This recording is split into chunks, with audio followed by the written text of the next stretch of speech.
నడుము నొప్పితో బ్యాక్ పెయిన్తో మీరు బాధపడుతున్నట్టయితే ఈ ఎక్సర్సైజెస్ చేసుకుంటే మ్యాక్సిమం మీకు ఉన్నటువంటి నడుము నొప్పి వెళ్ళిపోతుంది.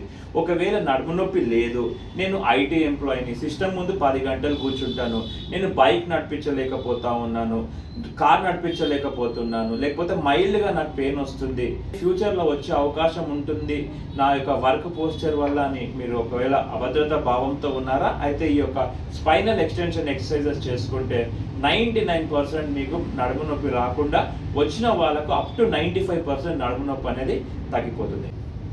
1 2 3 4 5 6 7 8 9 10.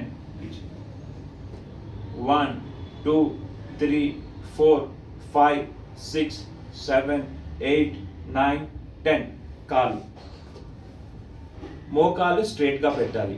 1 2 3 4 5 6 7 8 9 10.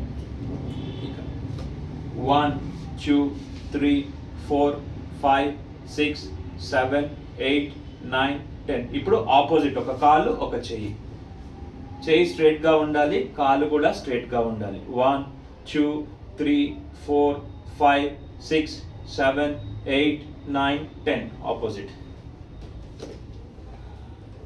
1 2 3 4 5 6 7 8 9 10. ఈ ప్రాసెస్లో మీరు చూస్తూ ఉన్నారు కదా, నడుము పైన వెయిట్ అనేది పడి నడుము అనేది స్ట్రెంగ్తన్ అవుతూ ఉంటుంది. ఇది ఒక సెట్. ఇలా 10 times morning, afternoon, evening, night చేసుకుంటే చాలా వరకు నడుము నొప్పి రాకుండా మనం ఉపశమనం పొందవచ్చు. నడుము నొప్పి రాకుండా మనం కాపాడుకోనవచ్చు. నడుము నొప్పి వచ్చినట్టయితే ఎక్సర్సైజ్ చేస్తే 90 to 95% నడుము నొప్పి నుంచి మనము ఉపశమనం పొందుతాం.